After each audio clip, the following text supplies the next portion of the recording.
Hey, David, how are you? Good. How's everybody? We're slowly getting assembled here, so give them a few more minutes.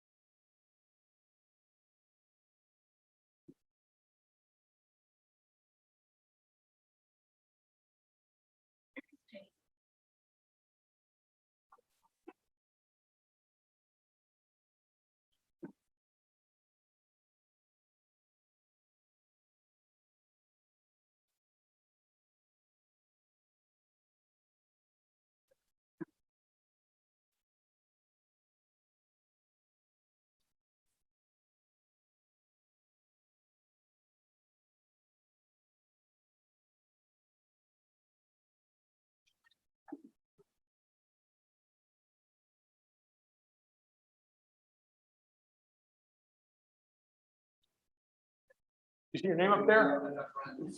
There you go.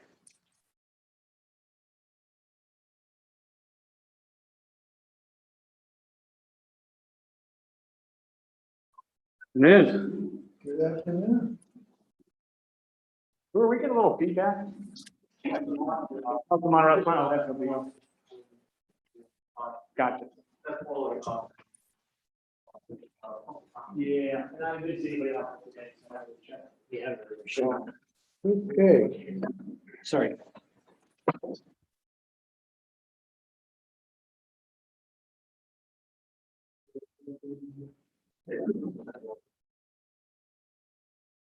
So we wait just a minute or two more. See if anyone comes in. I think that's it. Yeah, maybe a couple of minutes. In case. And we have to wear the masks, right? Yeah. Mhm. Until, Okay. Basically, any transit system. Yeah, they're doing it because they have to wear them on the buses, so it's only right. Sure, that's okay. I don't have a problem. Unlike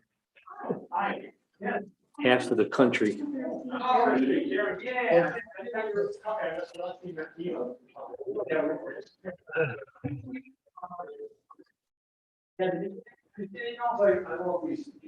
Knowledge, that's why we weren't quite sure. You know, I said, So yes. we can't vote you in again, huh? okay, well, we have. No. That was not an option. I think it should be. Oh, this is 1, 2, 3, 4, 5, 6, 7. Oh, shit. We need 9. 2 more.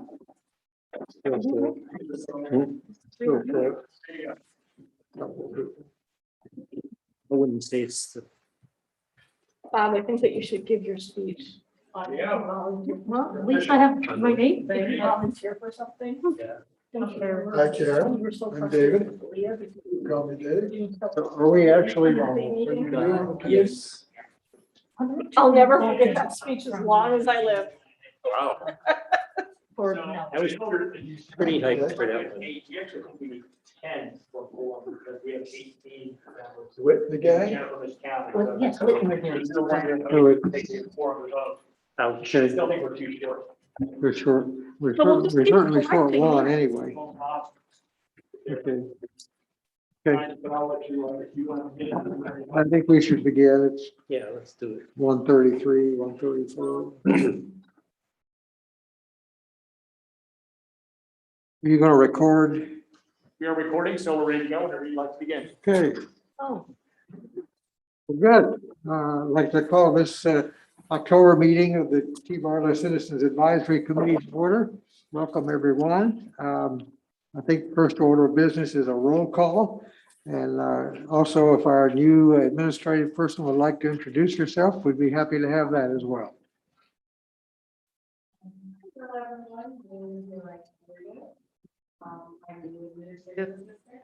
This is my first meeting of this sort, so I'm a little nervous, but I'm excited. Thank you all for having me here today. Yeah, welcome. Let me get to help you with the, hold on one second, to help you with a roll call. Okay, Hold on one second. I'm going to call up the list of attendees so she can call them off here. I'm going to do this off the web. So hang on one second.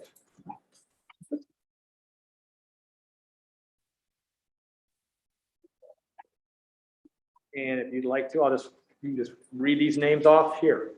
Thank you. Bob Henyon. Bob Woodmer. I'm sorry, can you speak I up can't hear just a you. little bit? We're having trouble hearing you. Yeah, speak right in the microphone. Can you hear me here? Yes. Okay. Bob Henyon. Bob Woodmer. Here. Bill Roberts. Here, Lynn Gruber White. Here, Josh Frank. Here. Corinne Tucker. Richard Balcom. Travis Norton. Leonardo Doseritz. Phil Johnson. David Goodwin. here, Rick Richmond. Here. Nicole Rice. Rob Serku. Karen Mullins. Karen Schwartz. here. And Sarah Calhoun. And we do not have a quorum. we do not have a quorum, so thank you all for coming, and we'll do such business as we can, but we can't take any action, so. We do have some presentations that I think will be of particular interest. Our consent agenda items require action, and those are approval of some past meeting minutes, so we will defer that item. I'll ask and see if there is any public comment, anyone either in the room. I don't guess we have an online capability today. We have no public comment, even though this is because it's a physical meeting. We ask that anybody who wants to address the board come here in person, and we can accommodate them with that, as well as email. Email is always acceptable, but we have no public comment today. Okay, thank you. And so the next item on our agenda is item 5, which is the action items. That is the election of officers. And in the absence of a quorum, we will have to defer that till the next meeting unless somebody just really wants to jump up and volunteer. So we can defer. Here's Bob. Here's Bob. Okay, that's. We're going to pause just a moment while Bob Henyon joins us. Oh, that's 6, 7, that's 8. Hello.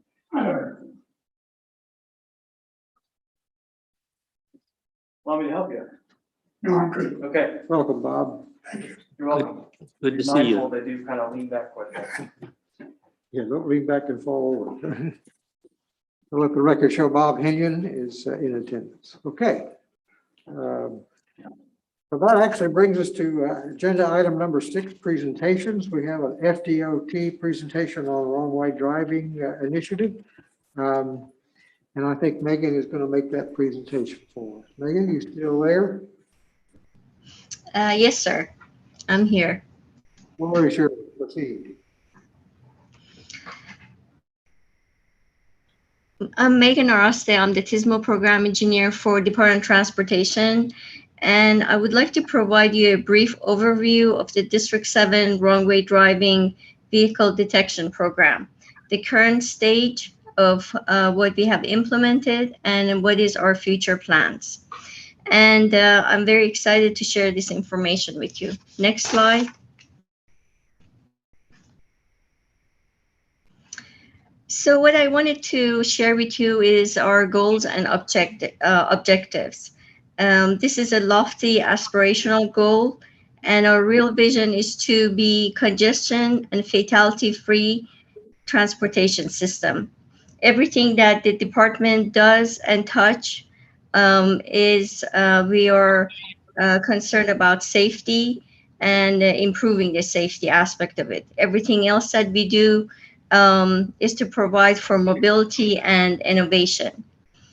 Also, wrong-way driving mitigation remains a top high emphasis area within Florida's strategic highway safety plan.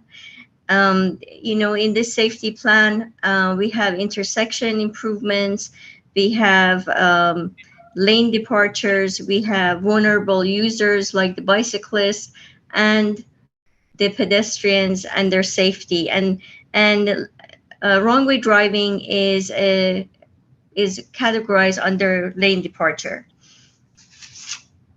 Next slide, please. Just as it's shown in this slide on the right bottom, the statistics are germane, and we do have an issue with wrong way driving. We collected the statistics from 2011 to 2020 for 9 years, and as you can see, there has been numerous wrong way driving crashes on the freeway. From 2011 to 2020, there has been 535 wrong way crashes which occurred on the freeway. Of these, about 112 or 21% are fatal, and 48% of the injuries are serious. And serious injuries are considered when there's a potential of losing a limb. Impaired drivers are the cause of a lot of the wrong way driving crashes, and that's about 58%. The majority of the wrong way drivings are entering from the off ramp of the interstate and at the exit ramps. So that's why it's very important to address all the off ramps of the interstate within District 7, and that's what we have been concentrating on. 95% of wrong way crashes occur within 450 feet from where the drivers potentially entered the wrong way. And that's why we concentrate on providing measures and countermeasures on our off ramps. Next slide, please. So how do we assess wrong way driving at District 7? We have a very specific timeline where we put the information together, and that happens from the unfortunate time of the incident of the wrong way driving on our interstate. So within 4 hours of the incident, the Regional Transportation Management Center manager provide us the incident report. And the incident report could be, it's a minute, actually second by second of what was the incident and where was the driver and what were the implications of the driver driving the wrong way. So that's within the 4 hours. Then within the next 3 days, the program manager reviews the incident in detail, gathers information, and based on that, provides a report that has the countermeasures. And I will go through the countermeasures in few of my slides. Next slide, please. So what information do we gather? Number one, we have a team of professionals that have different specialties on our wrong way driving team. For instance, we have the RTMC members who have observed this incident. We have signing and pavement marking specialists. We have design. So we get together and go over what happened in the incident, what was the chronology, what notifications were received in the RTMC, how did the incident was coordinated with FHP, which resides in the same building and on the same floor as the RTMC. And one of the also what notifications from advanced system, prior system was received at the RTMC, which is the blink link that is usually a remote sensor that sends notifications back to the TMC, letting us know that there has been a breach of wrong way driving. And these are this system is based on the advanced warning systems that we have implemented on 19 of our off ramps, and we are progressing, adding all the other off ramps to this list. One of the very advanced and innovative systems that we have, it's called, it's provided by Telegra, and it's on Howard Franklin Bridge. And many of you have seen the notices of the events reported on the Howard Franklin. And this system, one of the things that I want to bring up is that these systems are brand new. They have been progressively improved throughout the last few years. And for instance, the telegraph system on Howard Franklin, we had to do all the coordinations with the firm in Croatia. So we basically try to find the best available technology for the location that we are proposing these systems. We also have systems on Sunshine Skyway, and the main reason for this is detecting pedestrians. As you have, I'm sure you know that there is a issue with pedestrians and jumping off the bridge. So we don't want to advertise this so much, but we do have these systems to be able to identify the pedestrians, and also making sure that the FHP can provide be at the scene and provide the help. We have also, for our reports, we look at toxicology reports, FHP crash reports, and we identify the one of the most important items for us to know where that driver entered the interstate in the wrong way. And that helps us to go back and look at that location specifically and see what countermeasures we can add. Next slide, please.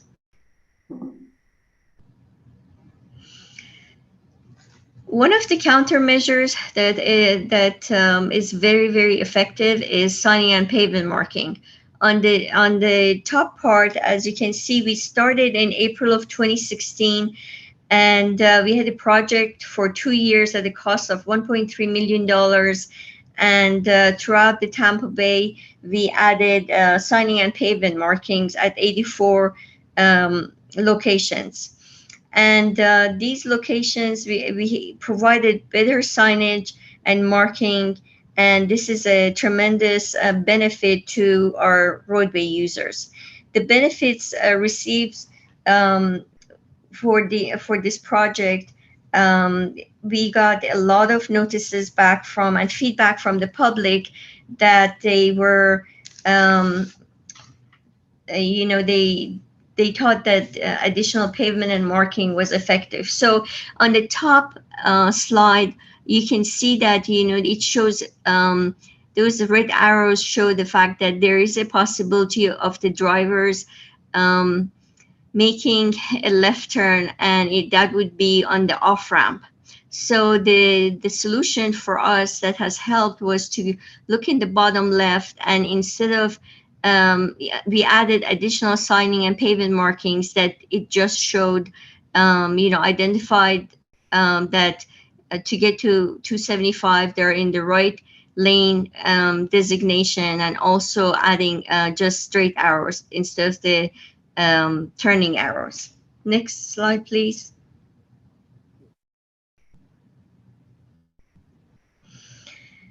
On the left side, we see some of the signing and pavement marking that did not have any reflective pavement markings. And on the right side, you see the changes that we have made. We have highlighted these, the marks with reflective pavement markings, and that in the direction of travel. And we have done this on off ramps and also at intersections. And as you can see, it's there at nighttime. They're very conspicuous and glow in the dark, and it's hard to miss them. We are using these also on arterials. Some of the arterials, for instance, on US 19, where the right-of-way is about 100 feet, 150 feet, and there are there could be 4 lanes in each direction, which if you're coming from a side street, there's a possibility of making the mistake of turning to the wrong direction. So we have been using these arrows and the reflective pavement marking to help with this scenario. Next slide, please. So this last year, we have been extremely busy with number one, itemizing the locations, 71 locations on freeway and 20 projects on arterials. And we have requested $13 million to deploy the wrong way driving at these locations. And we have asked our leadership for the funding, and this funding hopefully will be provided to us through the trust fund or the stimulus safety funds that are being distributed to each district. One of the priorities that we have, it has been the Trumpet type interchanges.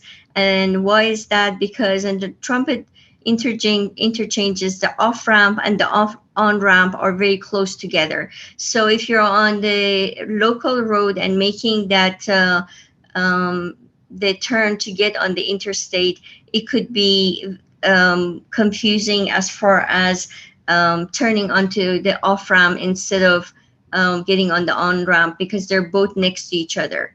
So in these locations, additional signing and pavement marking, and also looking at the median separation or barrier walls to make sure that they're extended, that minimizes the opportunity to make that wrong decision by turning on the off-ramp. We're also focusing on the advanced innovative systems, and we have 3 competitors.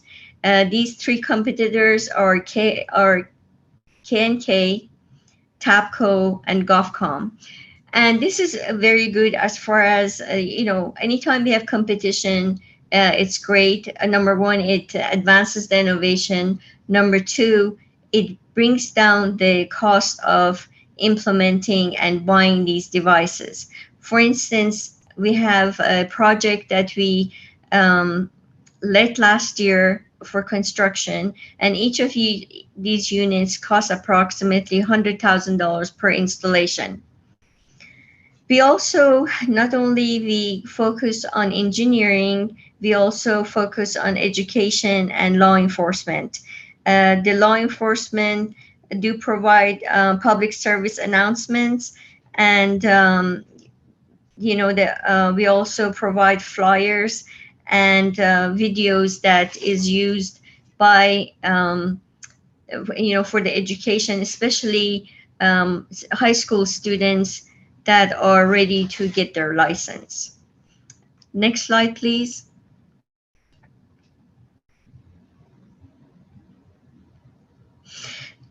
Here is your typical wrong way driving detection zone. And I mentioned that a lot of times the wrong way driving happens within the first 450 feet of the off-ramp. And on the left side, this is an off-ramp that in zone 1, the truck has entered in the wrong way. And the Zone 1 is the warning device activation zone, and when the car enters at that location, the signs that they have the LED lights, they go off, and that's the first, they're triggered. The next zone is zone number 2, which is the correction zone. This is an opportunity for drivers to self-correct and turn around. And the third one is when the car gets in the third zone, then it's a high priority alert zone, and the zone confirms the vehicle a continued movement, triggers cameras, and alerts the RTMC of the incident. When it alerts the RTMC of the incident, is extremely important, because then the operators that are managing the system for the freeway, they start putting the messages on the DMS, which says alert wrong way driving, potential wrong way driver. So then at the same time, as I said before, the FHP is in the same building, on the same floor with us. So then FHP is notified, and they're out there trying to find the wrong way driver to, to find them as soon as possible to minimize any incident. Next slide, please. So what makes up a wrong way detection station? And as I mentioned to you, these stations, the costs so far, what we have seen from the projects we have led is about $100,000. They have 7 different components. Number one is the detection method, which could be thermal or radar. Obviously, the thermal tends to be more expensive, but more reliable. And that's the same system that a lot of time you see the military uses. And the radar is less expensive, but less reliable. Then number 2 is the power system. The wrong way detection system can be powered either solar or direct line power, depending where the power is and what's the most cost-effective method. Number 3 is the white LED illuminator, and this is often used at existing sites that we don't have good lighting. Number 4 is the verification camera, and used to provide verification of the detected event back to the RTMC. This is very important because this is the point that we know the car has passed and it's in zone 3. And number 5 is the enhanced warning sign with LED, and this goes off the first time that the car is detected in zone 1. Number 6 is the cellular modem, and it provides the information through the network to the RTMC. And then the last is number 7, which is the control cabinet, and that's the brain of this whole system that manages the wrong way driving system. Next slide, please. As I mentioned before, we just don't concentrate on engineering. Education and enforcement is extremely important to us. We have a wrong way driving summit that we are planning to put together in the future. We have what we call IDEA, which is Impaired Driving Education Awareness Task Team, that there was a virtual meeting that was conducted with our locals in July of 2021. Also, we have put together videos, and as I mentioned before, and flyers, and these are important, especially sharing this information not only with the public but with the younger generation that they're getting ready to get their permits and start driving. Next slide, please.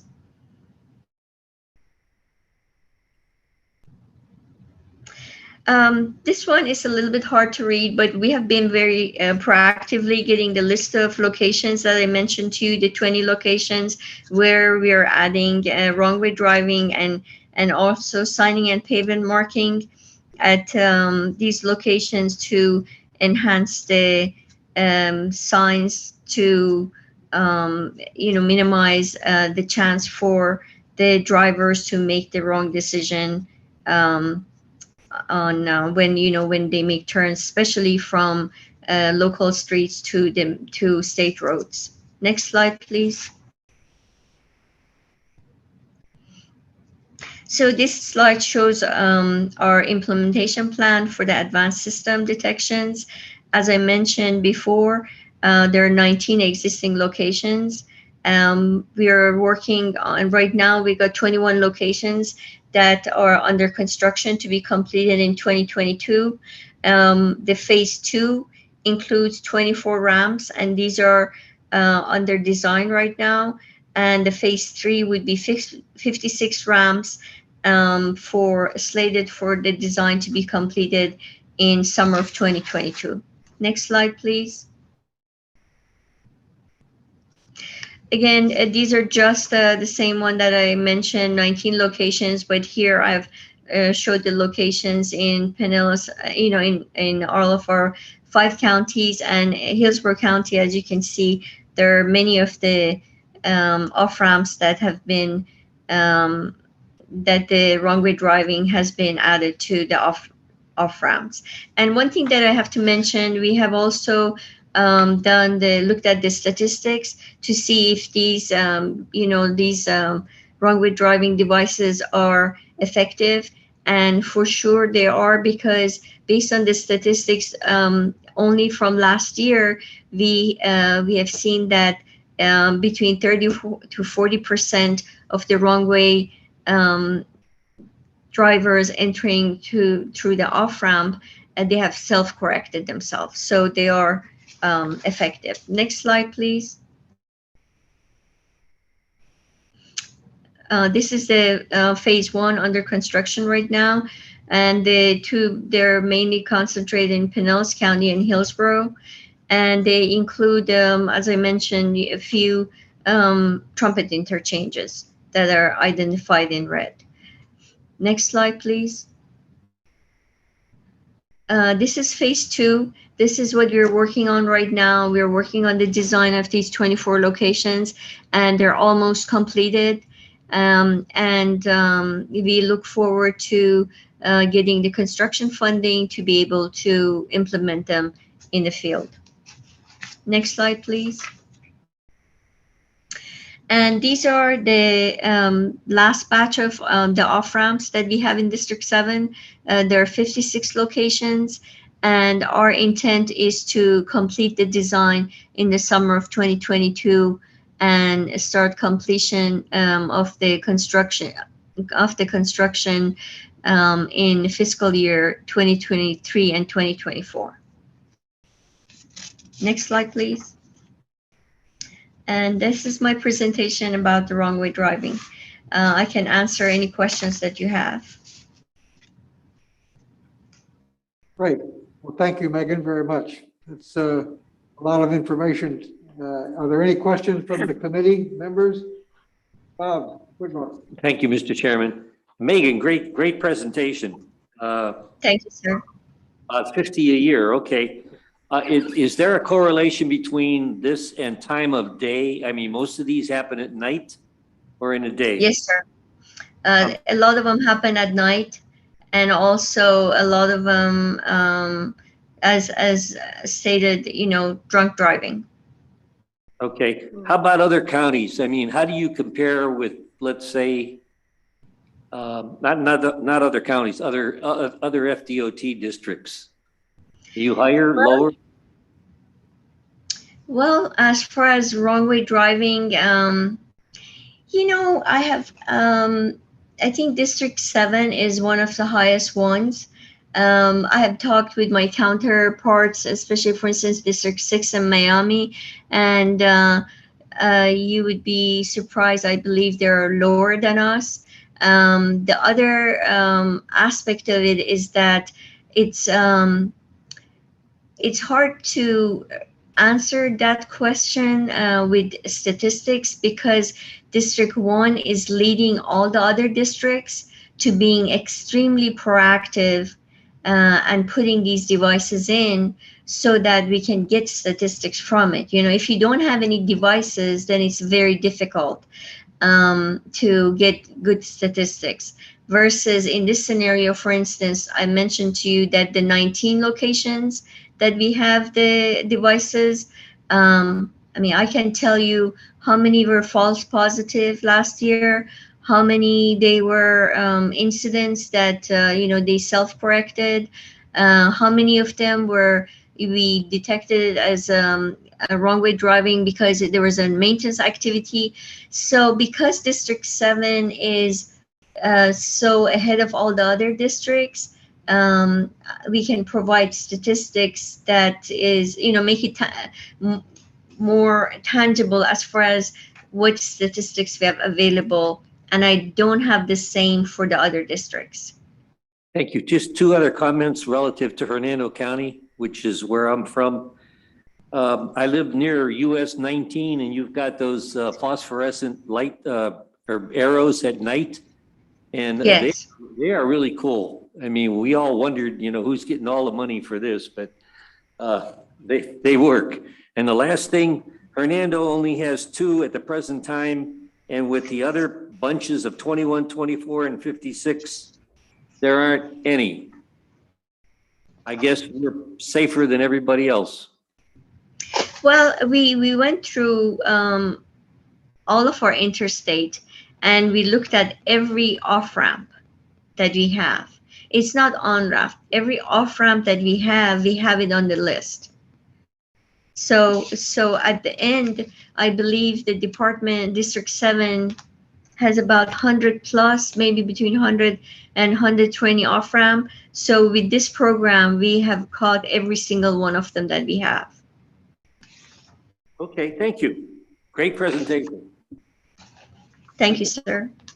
Other questions from the committee? Josh Frank? Thank you, Mr. Chair. I just have maybe one sort of larger question / comment.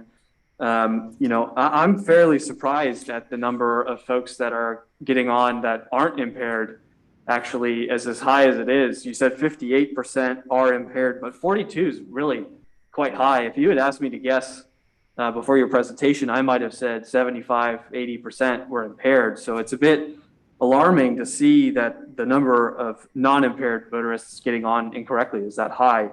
I think, the pavement markings, the control zones, all of that is great. I'm happy to see these things coming into the system. I'm glad that they're proven to work. I'm really curious, to see more information on just how well they work. Bob sort of stole my thunder. I was going to ask about time of day. I think lighting is also a critical component to this. So I think that would be really helpful to understand.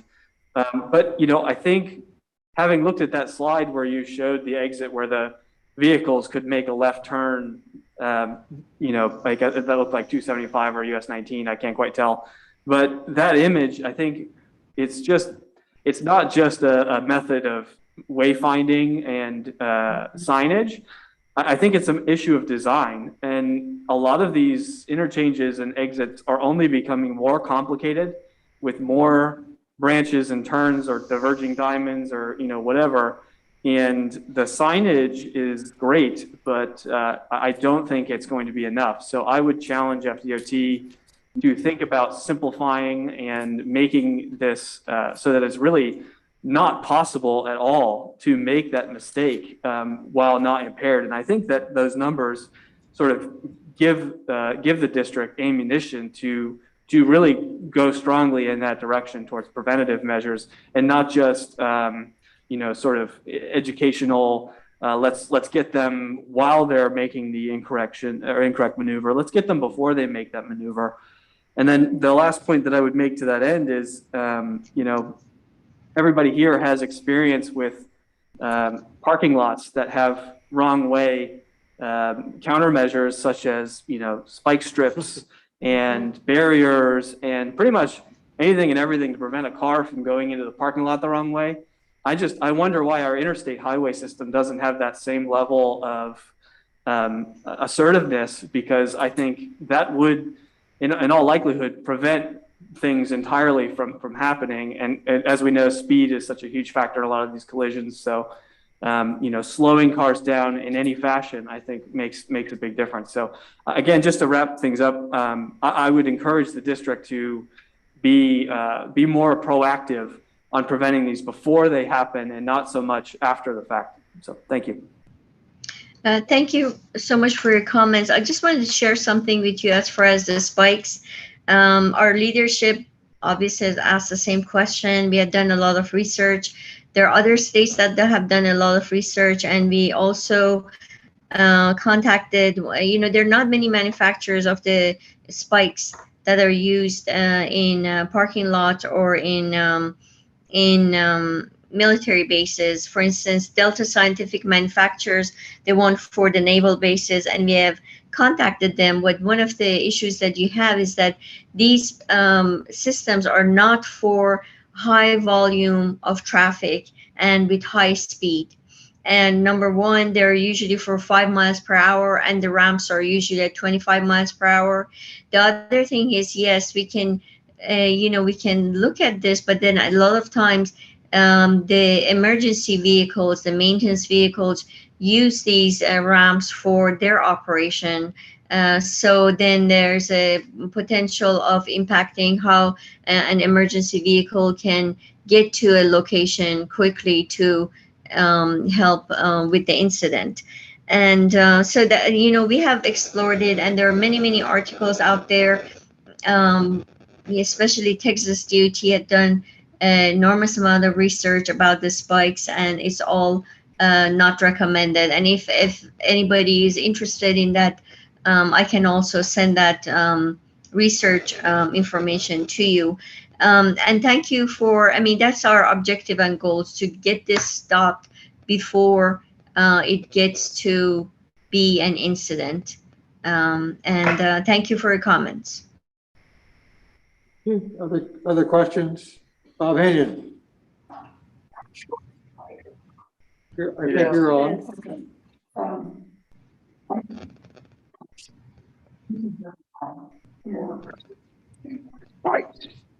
Seeing them at military bases, keep people from entering exit ramps. Again, admittedly slow pace, but something like this might be adapted, or there might be a more high-tech way of doing it. Maybe in that third zone, if the people don't respond to the lights, signs, whistles, and everything, because we still have 58% of these crashes being drunk, impaired drivers, and we're ending up with 520 some. So I think there should be something more aggressive in addition to passive lights and warnings.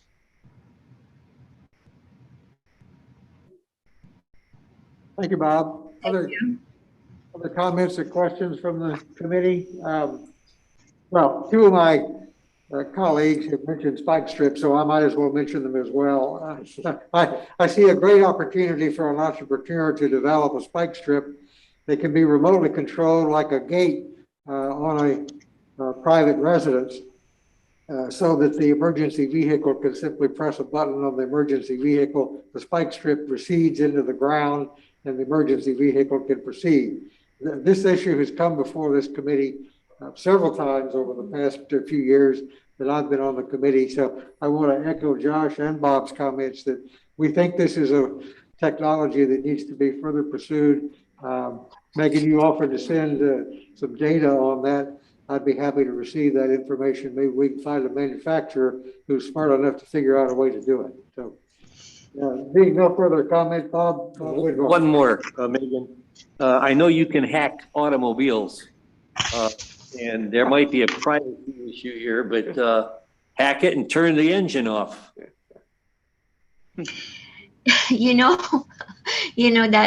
idea has come up, but one thing to remember is that, in any of these locations, you can't isolate it. So if you stop, if you can stop an engine at the middle of the freeway, still you're going to have, other vehicles that are going to crash with that, the wrong way driver. So our objective is to put as much signing and pavement marking, as much devices to get them away from entering the freeway. And, and like I said before, it's a lofty goal because of the fact that 90% of all the accidents are based on human error. So this is what I love about what I do is that there's a continuous challenge, and we have progressed as far as getting innovative devices out there that can at least detect and help us get to the wrong way driver and notify the traveling public. Josh, you have a further comment? Yes, and just, to clarify, I think I'm really not very satisfied with one of your answers, is that some of the spike strips have a requirement of 5 miles an hour or less.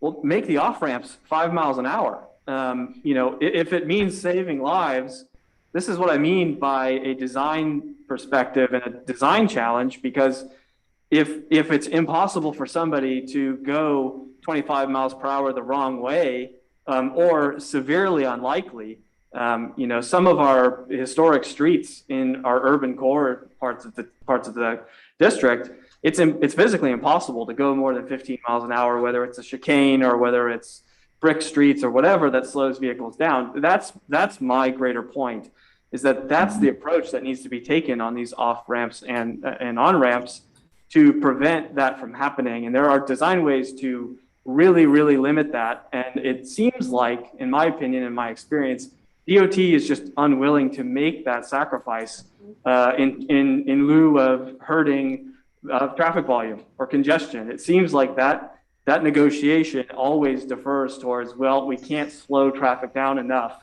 because we need to keep things freely moving, whereas it's still costing lives. So, again, this is my challenge, is that I think DOT needs to start thinking of this from the other side of that equation and saying, we're going to do anything and everything we can to prevent these from happening. And that's not just for wrong way collisions, but for a lot of other things. So thank you. Thank you, Josh. Thanks. Megan, obviously, your reports generated a lot of interest on this committee. We thank you for coming, and we thank the Secretary for getting $13 million allocated for this project over the next few years. So you're welcome to come back anytime. Thank you. Thank you, sir. All right. The next item on our agenda is the City of Tampa Mobility as a Service Project. Brandon, are you ready? I am. Hopefully you all can hear me, and I will get my screen ready for sharing. We can't hear you. Yes. All right. Thank you.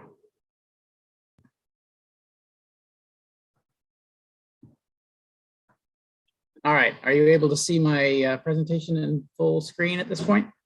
Yes, it's come up. Great. Great. Well, good afternoon, everyone. My name is Brandon Campbell, and I am the Smart Mobility Manager for the City of Tampa. Chris had asked me to come and talk to you all about a pilot project that we are running for mobility as a service. And I just wanted to talk a little bit about, why, well, first of all, why the City of Tampa, that is a local organization and does not run a transit service, is the place where we're actually piloting mobility as a service, which is in some ways a buzzy topic in transit and something that has a lot of different ideas attached to it and different approaches that agencies are taking. So just for a little bit of context, the Smart Mobility Division, which is my section of the city, is one of our 5 divisions within the mobility department. And we were formed a few years ago and sort of reformed. When Mayor Castor came into office, one of her earlier initiatives was to take a look comprehensively at our transportation approach, and the org structure that fell out of that is that we have 5 divisions within mobility. We were sort of rebranded as mobility from transportation and stormwater services. Parking was added back to us, to the mobility department, I should say, as a separate division that is a counterpart to mine. Smart Mobility handles our smart cities program management, traffic signals, a smaller chunk of our traffic infrastructure capital projects, street lighting, intelligent transportation systems, some special event planning and operation, especially as it relates to traffic operations and signal operations during those special events, micromobility, and most recently, we added right-of-way permitting back into the Smart Mobility Division. And so just as a measure of our involvement regionally and how we ended up with mobility as a service, something that we have done not just as a city, but as a region, is to form the Tampa Bay Smart Cities Alliance. This happened about 4 years ago or so, in part as a follow-up action related to the US DOT's Smart Cities Challenge. I don't know how many of you, if any, had followed that, but a little bit before that, the city of Columbus was awarded a $40 million grant for a fairly significant set of smart cities initiatives. And one of the strengths of their submission to that grant was the regional partnership that they had formed with several different entities sort of banding together for their smart cities approach. And the feedback that we got as a city in response to our application for that program was that, you know, this was one of the things that set them apart. And as a result, we decided that we wanted to make sure that we bring together a group consisting of different government agencies, academic partners, and private partners as well, to look at regional priorities. Because from my seat in the city of Tampa, we can talk about regional priorities, but we certainly don't set them. And we can work on things that are of regional significance and regional importance, but doing that in isolation is just not a successful or a recipe for success, I should say. So the Smart Cities Alliance, we meet quarterly. We have identified a few different areas for us as a group to find ways to pilot that would have some regional significance and buy-in from the group from an early conceptual planning standpoint. One of those things happens to be mobility as a service.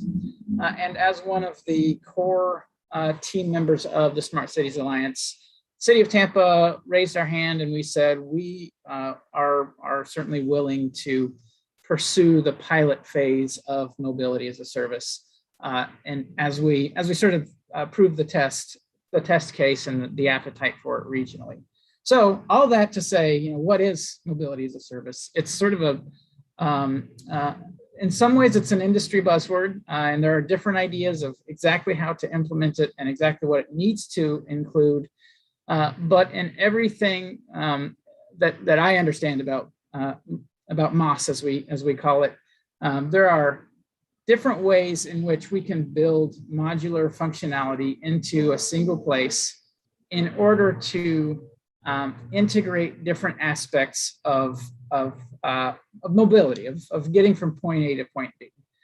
So whether you're talking about mode choice between rideshare or driving or public transit or micromobility or walking, whether you're talking about fare payment that's integrated in one place, whether you're talking about different routing throughout that thread of choices, bringing it all together is really the essential element or the defining characteristic of MOS.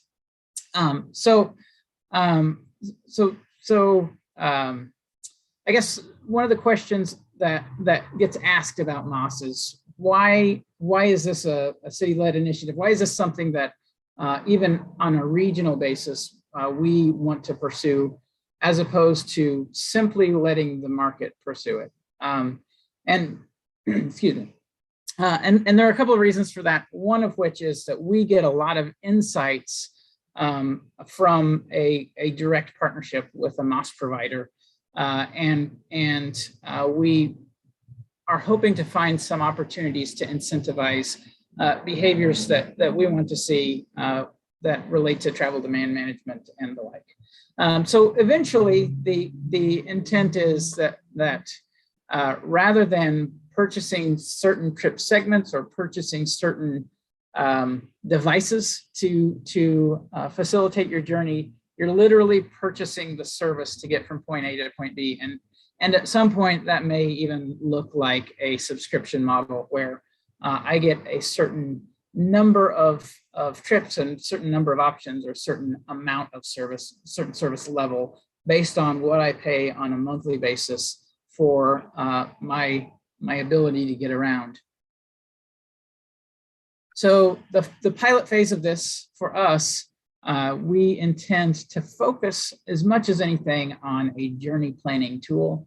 And as envisioned, we're looking at a 15-month pilot for this. Not just looking at, we're heavily in pursuit of a 15-month pilot on this. And then a next phase to that that we envision is more of a regionalized approach, though there are certainly regional functionalities built into our pilot.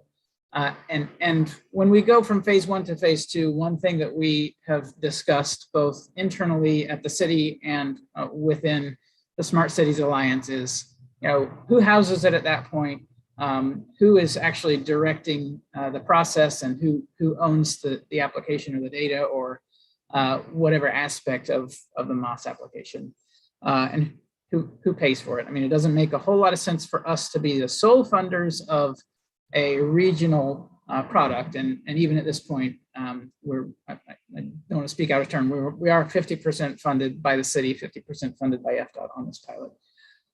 So that's phase 1, phase 2. Phase 3 is more of an aspirational goal at this point, but looking at fully integrated payment within a mobility as a service application. And there are lots of eyes on that as a possibility, certainly not just from here on a Tampa Bay region level. One of the things that we're sort of hoping for is to see some larger metropolitan areas or larger entities work out some of the challenges with payment and fare integration into a single point.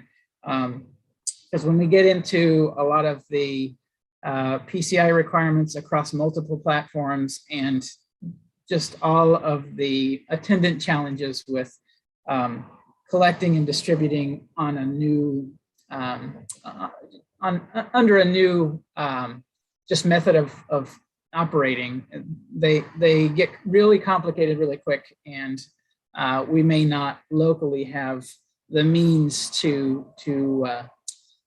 fund the effort to get over those challenges, I guess I should say. So our primary goal with this phase 1 is to maximize engagement, which then proves out the appetite for the type of service that we are putting forth. So in our pursuit of mobility as a service, we've been working on this for a few years now. We started talking about that within the Smart Cities Alliance in 2018. We went out for industry review under an RFI in 2019. We got a lot of responses to that, a dozen of them altogether. In 2020, about a year later, it seems like we're hitting milestones like on an annual basis at this point. In May of 2020, we did enter a project participation agreement with FDOT. So I don't know if anyone from FDOT is still on the line, but thank you again for agreeing to fund the project with us. In January, we released a request for applications, which in many ways is similar to a request for proposals. We got 5 scored responses from that. And then things have kind of started to pick up some momentum since then. We are still, though, in a scope fee and schedule negotiation period. And I put on here October 21st for our targeted council approval on the contract. When I sent this presentation to Brian last week, and since then that even has slipped another cycle of meetings to the November 4th council agenda. And the reason for that is that we've run into a lot of I guess learning opportunities within the scope and fee negotiation process with Move It. One of the, well, I'll say the primary area in which we have kind of pivoted and had a lot of reason to pause and to think about our approach has to do with the ownership and liability and maintenance of personally identifiable information, or PII. And we initially thought that we would be pursuing a white label application, which basically means we take what they have as an existing application, they replicate that functionality for an application that is owned and cared for by us, with their input, with their modification, with their resources to modify, or our resources to have them modify, I guess I should say, within our own white label environment.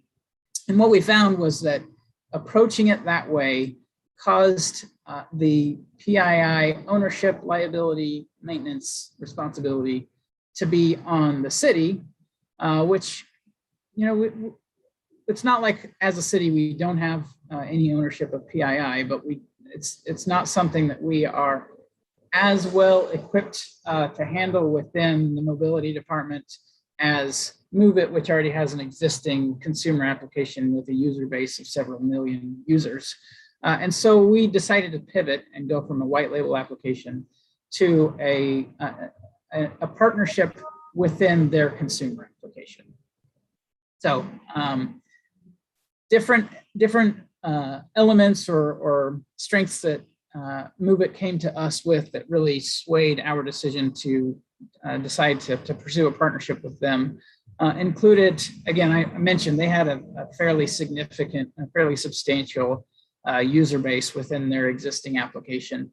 And because of that, and especially because we are partnering under the consumer app rather than the white label app, we don't have as much of a heavy lift to market and persuade users into the application. So the white label app would not have come with that user base, except to the extent that we could have pursued some of that existing user base to take another look at the local version, the white label application. So what's next? I mentioned we're looking for a potential contract execution after the authorization is given at the November 4th City Council meeting. The pilot itself is a 15-month pilot, I believe I mentioned. And so we're hoping that throughout that duration of the pilot, we're able to really show that user engagement is up and is deep. It's not just, you know, people downloading the application locally, but really truly engaging with and interacting with it. And based on the feedback that we get from that and the engagement that we see, we're hoping that after that 15 months, we can evaluate whether we want to move forward with a phase 2 with a more regional entity, perhaps as the controlling agency and the lead agency in it. And that my hope is that we as the city of Tampa can pass this off to another agency and say, hey, look, this is something that you know, we took the lead on, but we pursued as a region, and it's not an instant win, but it's something that you can take and run with, and we will certainly provide insights and provide resources and lots of feedback that we can help to make it a success. So that's my very quick presentation, and I will be glad to take questions. Great. Thank you, Brandon. A lot of good information in there. Questions, comments from the committee? Josh, Frank? Yeah, thank you. It's a really enlightening presentation. I have a few questions, general questions. I guess I'll start maybe with some easy ones first. Is there planned, I'm sure there is, but can you talk about some of the planned integration that you're thinking of with, for example, Heart and the Bull Runner system at USF, as well as Flamingo, which we've seen in front of us a few times. Seems like there's quite a bit of overlap between this and Flamingo. So can you maybe talk to that for a few minutes? And I have a few follow-up questions as well. Yeah, definitely. So we are integrating Heart Service. We're integrating Flamingo Fare. We're pursuing integration of Flamingo fares. The micromobility service providers in the city, they may change within the time frame of the pilot, but right now Move It has existing relationships with the scooter providers that we've got now, and part of their business approach is to treat each of them obviously as individuals, but I guess if you look at the level of integration with Spin as opposed to the level of integration with Lime, it's a little bit differently, and it's a little different in that both of them show availability of devices. One of them has basically a deep link where you can hit the reserve button and it then takes you to their application. The other, you actually have to get out of Move It and then go to the provider's application in order to reserve the device. So as we are putting resources into the application, we're trying to dig a little bit deeper into levels of integration, whether it goes from I'm drawing a blank on what exactly how they phrase the different levels of integration. So whether it goes from just an availability model to a booking model to probably what's out of reach of our pilot is a full integrated payment model. So, as I was mentioning about the modular approach, it's okay that maybe provider A and provider B have different levels of integration, assuming that as we move forward and as we continue to build on the product, that those service levels get a little bit deeper. So I think you might have asked us a different part of that question. I'm not sure I got it. No, that's all. Okay. Okay. And just let the record show, this is not like the Nixon tapes. That little blank in recording has nothing else in it. So yeah. Sorry, it distracted me for a second. So sorry about that. No nefarious action has taken place. Let the record show. The other question. So I asked that because I'm kind of leading towards a bigger question, which is what is the city hoping to see in terms of outcomes from this? Is this going to be a source of future data that can help us determine where future investments may go for, say, fixed transit routes or something of that nature, because the demand from point A to point B was higher in this sort of corridor than another corridor? Are you looking for a sort of different measurable about reducing congestion? Just generally, what are some of the outcomes that you're looking to achieve as part of this project?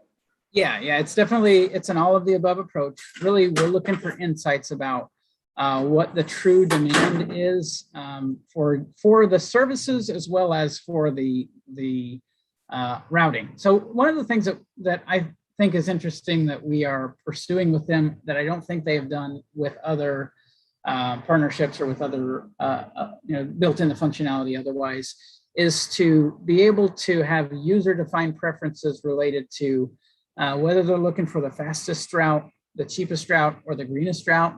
And one of the things that I'm hoping will come out of that is that given maybe a side-by-side comparison of different potential outcomes, that we can help to influence user behavior in terms of what we would like to see in order to facilitate, again, our travel demand management. But generally speaking, in this initial phase, we're not going for a whole lot of user influence goals. It's more of a what insights can we glean from the levels of engagement of the user base. Thank you. Okay, thank you, Josh. Other questions? Bob Whitmer. Thank you, Mr. Chairman. Variation on Josh's question on outcomes. I was going to ask you, what problem do you think you're solving? So the problem that we hope to solve is an incomplete understanding of exactly what the demands are on our system, as well as, again, looking at the potential for influencing behavior in ways that reduce congestion, in ways that are greener, in ways that just help us to manage our system better. Okay, and how would you brand this? I mean, would you call it Tampa Move It? That's a good question. So because we are using their consumer application as opposed to a white label application, if a user wants to download it, they just go and look for Move It. And based on where their location services place them within Tampa or the Tampa Bay area, it will more or less direct that user to the Tampa Bay module. So from a high level perspective, the brand is Move It. From an interface between a user interface perspective, we do have some latitude for branding. It's just we haven't necessarily settled on what that should be. One of the things that we've been pretty strategic about is not pursuing it as a City of Tampa application, but as a Tampa Bay application, because like I said, we don't necessarily envision ourselves being the long-term holder of it. I mean, it may fall out that we end up being the de facto owner or project manager of the application, even regionally, but that's not necessarily the vision. We just want to make sure that it's branded as a regional application. Okay, and yeah, when I was thinking about this, scheduled versus on demand. I mean, it looks like if I had to pick, 80% of this is going to be on demand because Move It, for all practical purposes, is Uber and Lyft. So they will have hard schedules and routes and their actual GTFS data built in. So it's a mixture. Okay, thanks. The great presentation. Thank you. Thank you, Bob. Other questions or comments from yes, Dave? Brandon, thank you for the presentation and the information. Obviously, you've been very clear that you want this to be housed somewhere other than the city of Tampa. Do you have any ideas on where that should be? And have you had any discussions with any entities about that? Or does this become like a Google Maps and it lives on its own? And what are your thoughts there? So we haven't had any we haven't had a whole lot of real strategic discussions on it. So, we haven't talked real specifically to any given agency about who wants to house this in the long term. I don't know if that ends up, it could be a T-BARDA, it could be an FDOT, it could be someone else, but we just don't. We haven't really focused that conversation just yet. Thank you. Okay. Other questions? Josh, go ahead. Just one more quick thing, and I'm sorry to do this 2 times in a row, but I'm curious from a regional perspective. It seems like there's a bit maybe of a chicken and egg with this because you're providing something that for the city of Tampa makes a lot of sense because there are a lot of mobility choices. You've got Lime, Uber, Lyft, Hart, streetcar. Like there's a lot of different options. I would even say maybe even getting down to the level of like parking integration, for example, with existing parking vendors. But at a regional scale, there's not a whole lot of regional mobility choices available. So I'm curious, how do you see this functioning at that phase 2 where it is regionalized? And for example, there may be some broken links in that chain that a person can't get from one of the outlying communities to maybe an urban core or from urban core to urban core, for example. And then how do you expect that data to be useful is, I guess, maybe a better question for an agency you're saying may be a future home for this at a regional scale. I think that's important to know. Yeah, no, I agree with you that and we might find bigger weaknesses than we even thought that we had. And that's okay. I mean, I think one of the reasons for seeking insight about our system is to find out where those weaknesses might be. How that influences decision-making is probably a bigger question than we can answer this afternoon. But certainly the first step to addressing a challenge or a problem is to have a more complete understanding of what that challenge is. That's fair. Thank you. All right, any other questions? It occurred to me that this might be an opportunity for T-BARTA to be involved in this. Brian, is someone working directly yet on this project, or somebody from T-BARTA? We've been in communication with the city of Tampa that he's had for a long time, and Brandon's actually given the same reason. Mr. Chairman, David Green would like to be recognized. David, you're recognized. Go ahead. Hey, everybody. Yeah, mobility as a service it's something that's been taking on traction throughout the transit industry for several years. And it's something that's definitely been on my radar for a little while. T-BARTA learned about this particular pilot project through one of the vendors that the city of Tampa has been working with. So, you know, I had reached out to the city, and I've also talked to FDOT about this phase one. And I would agree that it is a perfect opportunity for T-BARTA to become more involved in whatever phases come from this. But I think it would be, you know, something that's truly beneficial for the region to I guess, add on a response to one of the questions that was just asked about, you know, a regional sort of an application, despite not having a regional transit service. You know, many of you are probably familiar with the parking app that you can use in order to pay for parking. And it's just, it's a platform that can be used in various locations. So whether you're in Hillsborough County parking or you're someplace in Pinellas County, it's a app that you can use to pay for your parking with. And I would see this being the exact same thing, even if we don't have a regional transit service in place. It could be an app that you use to find a trip, you know, schedule a trip and pay for a trip, regardless of what county you happen to be in and regardless of what mode of transit. It could be a scooter, it could be a bike, it could be a ride share vehicle, it could be transit, or maybe, you know, the Cross Bay Ferry. But it's a single platform that anybody throughout the region would be able to use in order to do any of those elements related to mobility. And again, I think T-BARTA is a perfect agency to step in and help take this over from the city at whatever point they're willing to have us do so. Good. That's very encouraging. Bob Whitmore?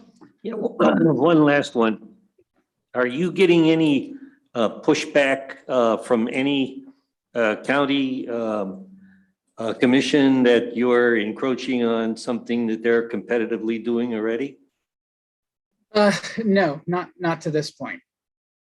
Yeah, I think to some extent our attitude is, you know, an all of the above approach with respect to multiple applications or multiple functions, as well as integrating things like Flamingo Fares that is its own separate application. But if we get additional eyes on it through this specific initiative, then it's hopefully creating some synergies that are not necessarily competitive, but more of a building on one another. Thank you. All right. Any other questions of Brandon? Well, we thank you for taking the time and coming to meet with us today. Very informative. We'll look forward to hearing more about it, and I'm sure our staff will bring you back at an appropriate time. Thank you. Thanks a lot. All right, committee members, we'll now move into the new business discussion portion of our meeting. Are there any member interest items that the committee members would like to put on future agendas? Anyone have a comment? I had Bob Whitmer, go ahead. Yeah, just one. given that maybe we've solved the bus or the wheel portion of our charter, I think we ought to devote some time to rail, commuter rail, and I'm not sure what that would take. Maybe meet with, who's the guy at FDOT, Raul? Or some lady, he's the train champion with them. Ask them what their plans are and begin to formulate what was on that one feasibility project where the rubber tire was the first one and the commuter was the second one. You know, begin to pick that up and say, what can we do here? Especially if there's money from supposedly infrastructure acts and stuff like that. Just a thought. Okay, good. We can ask that that be put on a future agenda at the appropriate time. We'd appreciate it. Any other suggestions, Josh Frank? Yeah, I just have one, and it's sort of a follow-up on a issue that we've talked about at length a few times now. I think in regards to our bylaws. At some point, we discussed, I don't know if it just hasn't been approved yet or if we're tracking it yet, but we talked about absenteeism amongst board members. And, you know, I think today's a perfect example. We're too shy of a quorum yet again and have now 3 or 4 months worth of items to vote on. And so I don't know if it's appropriate to ask staff or to find out the status of just where absenteeism is among some of those board members who have not been present for quite a while, and what steps need to be taken to fill those positions with folks who will make the commitment to be here and volunteer. So I don't know if that's information you have in front of you, probably not, but I think it's something that at the next board meeting is something that should be talked about, because we need to vote on some of these things, and it's a shame that we don't have a quorum. So that's all. Thank you. Okay. So noted. Yes. Bob Haynes. I agree with that very much. We went through a period of years where we couldn't elect officers or vote on anything. And this is critical. We have to have people physically here, so we have a quorum. We can move on. We have important business. It's not just window dressing. I agree. If Lynn and I can go 60 miles in an hour and get here, Yeah, you know, and now people are working. I understand that. People have jobs, you know. I have a don't. job. Oh, you have a job? Oh, darn it. Sorry. Some of us have that. Smack me. but we've been through this before. Yeah. We don't need to go through it again. Yeah. Rick Richmond? Excuse me. Yeah, on this subject, and I'm glad you brought it up because it is critical, and I didn't know if we or T-Bar has a policy. I'll just echo what we do at the CAC for Hillsborough MPO or TPO is was one of the agenda items is there's an annual review of who's attended and who's not. It's just a chart, and if you miss, I'll put up 3, I think. It's like if you miss 3 so many, then you will be contacted and your seat is in jeopardy. So just, you know, unexcused, they're unexcused is what they are. Right. The 3, but just something to throw out there, because I mean, this is go now be 4 months. So. Right. Yeah. Mr. Chairman? Karen? Yeah, there's still some COVID stuff going on, right? And some people don't want to be in a room with people even wearing a mask. The whole idea that you have to be in person to you know, to qualify as a quorum is ridiculous and old fashioned. And that's what needs to change. It's not people, you know, purposefully playing hooky. Bob Haynes? Along that same line, Forward Pinellas holds meetings which are mixed. Yeah. They have to have a quorum in the physical room, and then they vote to allow the people who are on Zoom to participate and vote. Mhm. So it's sort of a hybrid meeting, and I don't know how it's done, but I'm sure if they checked with Forward Pinellas, they could find the technical and legal aspects of it. Okay, yeah, Josh. And I just want to say, I don't mean to sound unsympathetic, I think that there is definitely cause for some of those folks who have a legitimate reason to want to avoid being in person. However, there are folks on this CAC board that I even prior to COVID, I have not even met over the past year. So I think there are some that, sure, I would totally understand that, but there are others that just have not been participatory beyond COVID. So I think it's a tricky balance, I agree. And so, whether it's, spacing folks out or whatever we can do, a hybrid version, I agree. The rules of a digital quorum not counting are ridiculous, but there I still think is some room for us to get another 2 folks in here to at least have a quorum. So I appreciate that though. Well, and this is something that I've spoken with staff about what type of meeting to have. I mean, we're living under rules, as I understand them, that do require a physical presence in order to qualify as a quorum. I think that's unfortunate. I think it would be much nicer if the governor clarified that issue, because frankly, there are some boards and committees and other organizations that seem to have different legal opinions. But I thank Josh for bringing this issue up. I think certainly we need to make every effort to get a quorum present under whatever rules we're operating. Yes, go ahead. I was going to say, we are functioning under a state statute. And so this is, I mean, it's not up to staff, but we are functioning under a state statute. And the state statute says that we must meet in person and have a quorum in person in order to be able to vote. Right. And short of lobbying our legislators, I don't know what else there is. And to quote some other people officials I have heard, people are going out and they're going to movies and they're going to church and they're doing this and they're doing that, and we can't get a quorum. Yeah. Good point. Mr. Chairman, Yes, go ahead. at the risk of speaking out of turn, I'll just add on to this a little bit. As you know, Alan Zimmett is our attorney. We follow our legal guidance. And my understanding, of course, is Ms. White has just alluded to, we are under state statute and under our bylaws. So we do not really have the discretion to have a quorum with some electronic means. At least that's our legal understanding at this time. So that is correct, and I appreciate that insight there. Regarding the review of CAC members, I don't know that we have the ability to do that. I don't see that anywhere. I do know that I can tell you, having read the bylaws today, state bylaws say that there are 18 members of the CAC, one appointed by each board member, and then one for each of the MPOs. And so that adds up to 18. And given that it's an even number, that's why we need 50% plus 1, which means why we need 10.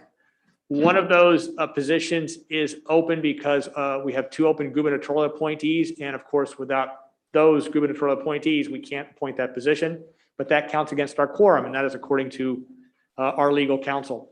So these are good ideas. And certainly we want a quorum. I will tell you that staff has been working pretty hard, kind of beating the drum. You've probably seen the emails that have gone out, and I appreciate everybody who's come here today.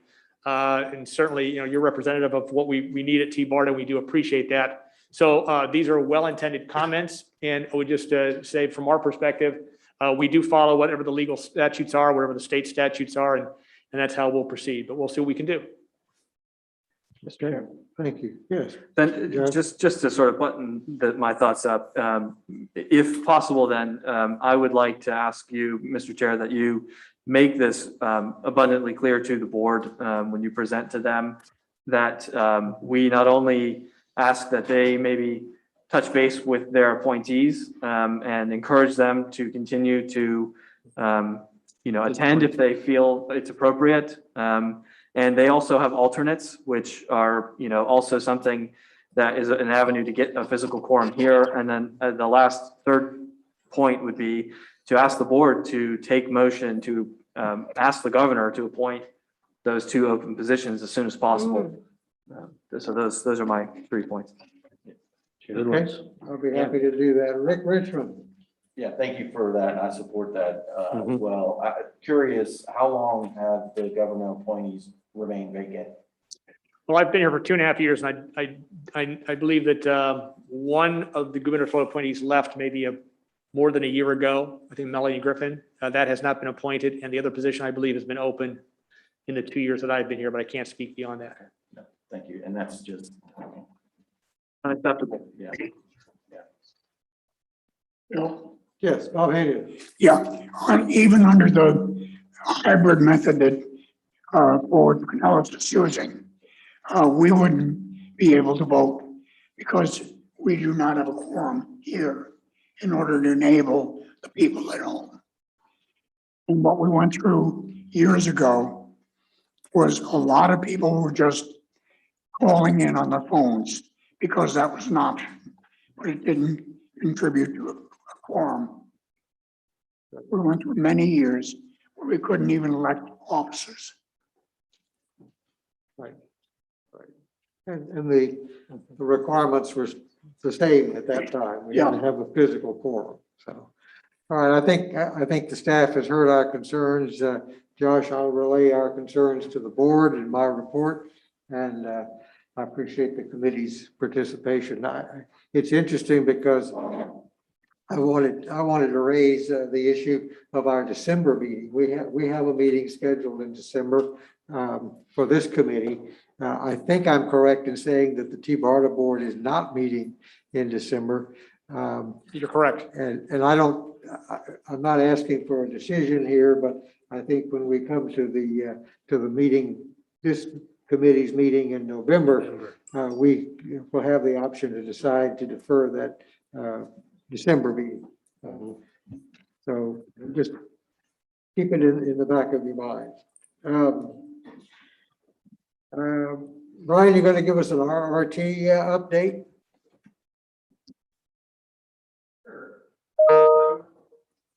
The next major step in the RRT study is we have to get what's called a class of action determination from FTA. The class of action tells you what level of environmental analysis you got to do. So you have categorical exclusion, environmental assessment, environmental impact statement. Each level is more intense than the other. In order for FTA to give you that class of action determination, they need some background information about your project. And that's where this thing called a Nepa checklist comes into play. You provide basic background information about the project to FTA. They're going to look for things like a map of the project. What's the project termini? Are there any potential areas of environmental concern? Are there any historic resources located close to your project? A description of, what is your project? What are you doing? What physical changes are you making to the landscape? We plan to submit our NEPA checklist, not this Friday, but the following Friday. I think that's the 22nd. Last Thursday, we had an informal meeting with FTA Region 4, kind of gave them a preview of the information that's going to be coming their way. It went really well. Scott Pringle from WSP basically did like a Google Earth tour of the corridor with them. We showed them, this is where the bus lanes are going to be. We went through the stations, kind of shared some of the information we've learned so far about what's located in these the parcels that we're considering for the stations. So it went really well. The good thing, one really nice thing about for us about the environmental analysis is that the majority of it has already been covered by the environmental analysis that's done for TP Next. What we're responsible for is the environmental analysis of the stations, and then that segment north of Bears up into Pasco, because that's not part of TP Next. But we explained to FTA that for that segment, the only thing we're planning on doing is widening the shoulder by 4 feet on each side, and that's so that we can get that 16-foot bus lane. That's the only change we're planning on making to that segment. It's already within the FDOT right away. So the meeting went really well. FTA did not seem that concerned with any of the stuff we discussed. So like I said, we're going to be submitting the checklist following Friday, and then FTA will have 45 days to review it and get us an answer back on the class of action. What we are keeping our fingers crossed for is that we will get what's called a documented categorical exclusion.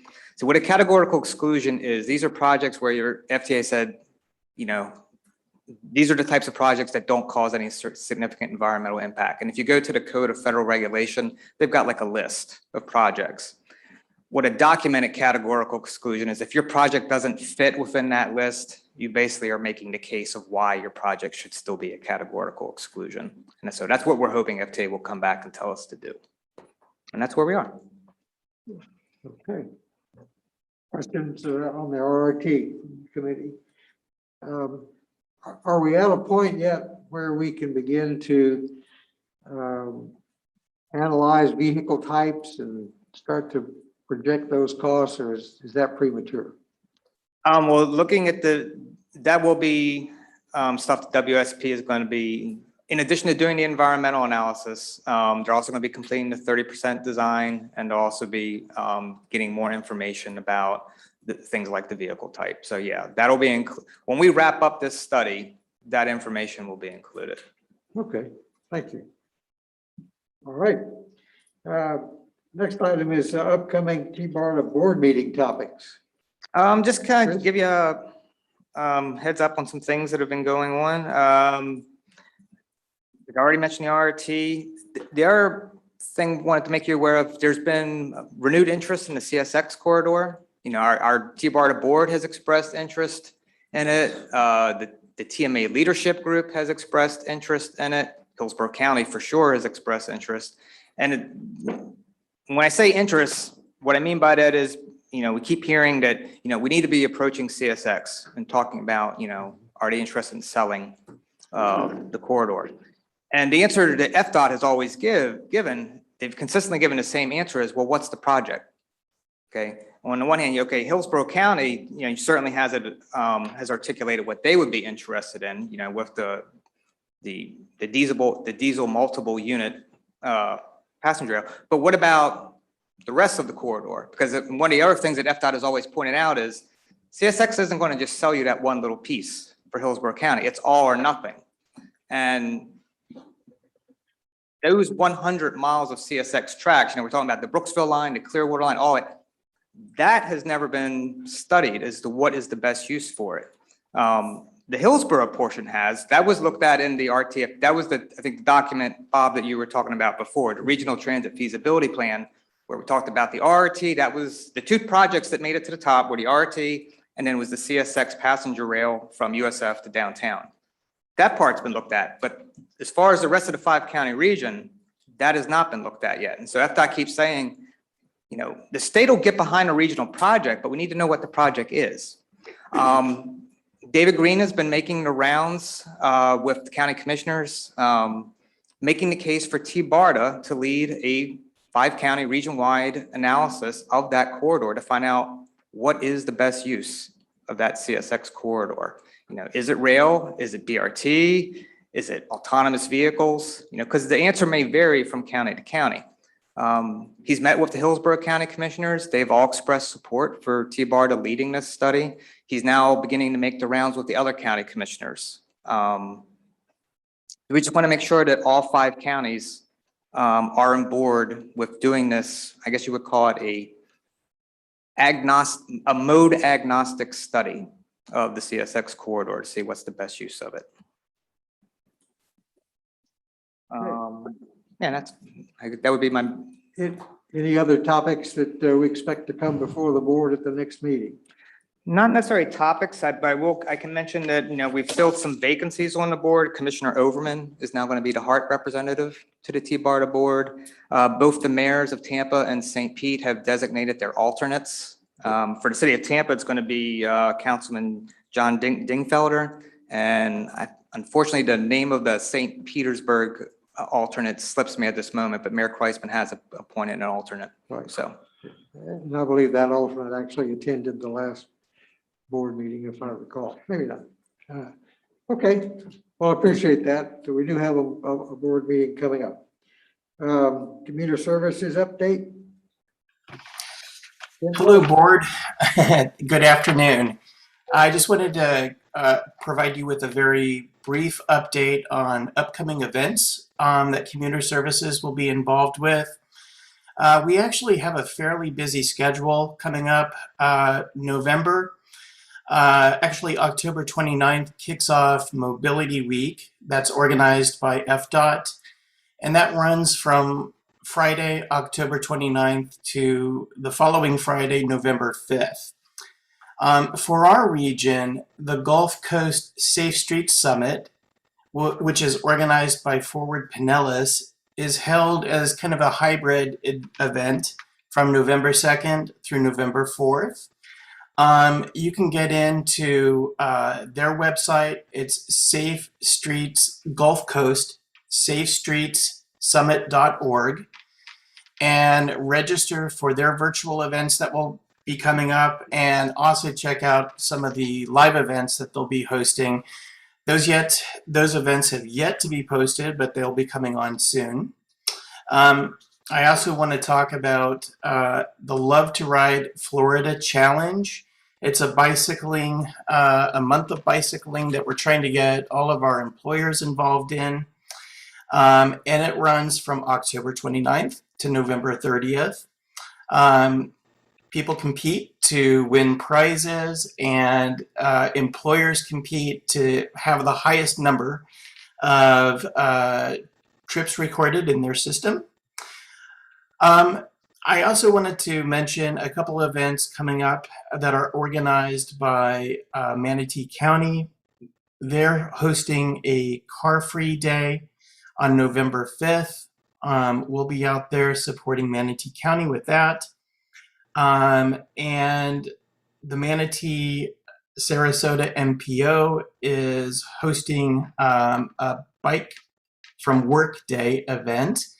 And I'll be at Manatee Memorial Hospital celebrating that. And that kind of sums up everything that we've got going on at the moment. Good. Sounds like a lot.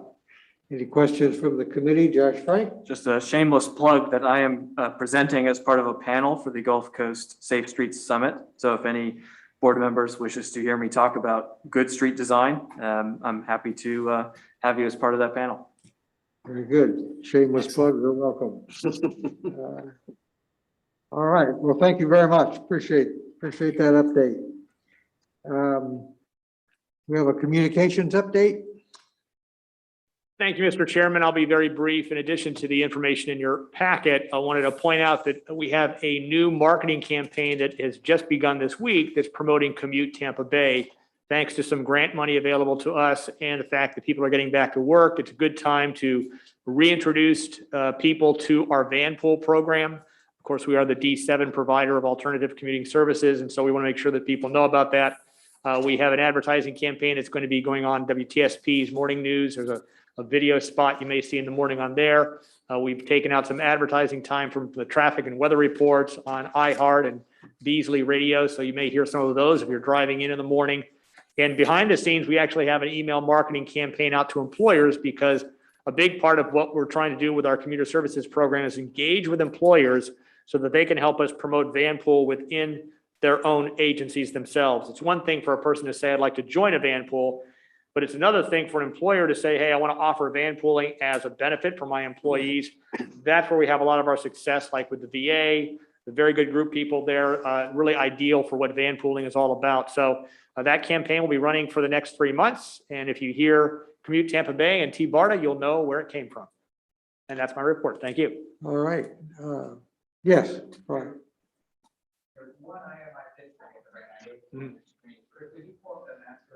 Yes. 22. We didn't have this in the packet, but we will send this out to the committee. We have the 2022 master calendar for meetings. We'll provide that to you. I just wanted to point out that, we've set it up so that there will always be a CAC meeting one a month, that there's a board meeting, so that there's time for you to comment. In 2022, there are no planned board meetings in March, June, and December. When we do meet, for the most part, we'll be here at PSTA. We do have one meeting scheduled up in Pinellas County that will be in November. But like I said, we will send this calendar out to the committee.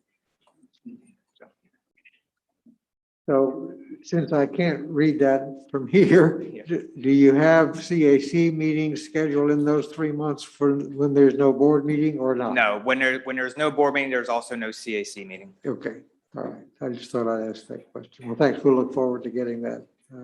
Bob Whitmer, you have a question? Yeah, question for Chris. As part of your communications update, you provided us with a letter from Dave Green to the Tampa Bay Business Journal. An article? I think an Yes. article, yes, okay. Okay, thank you for that.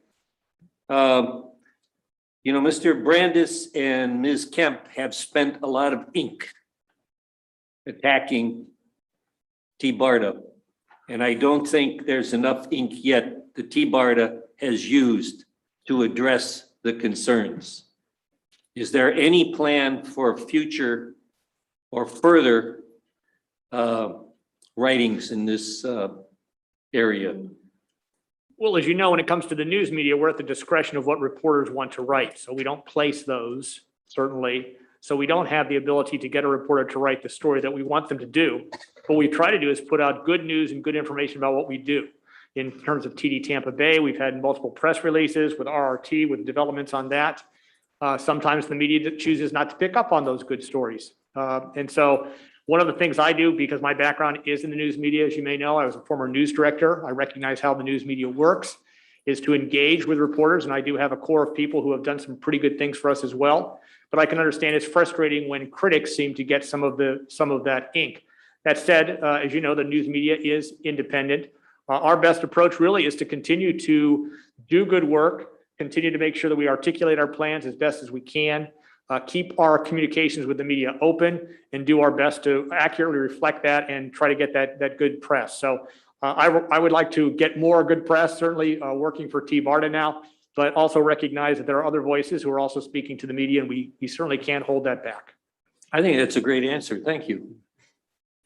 Thank you, Bob. Other comments? Is there any other new business to come before the committee before we wrap up today? I want to thank all of you who made the effort and took the time to come today. I greatly appreciate it. I will follow Josh's admonishment and be sure that we prod our board members and other committee members to join us in this important work. If there's no other business to come before the committee, we'll stand adjourned.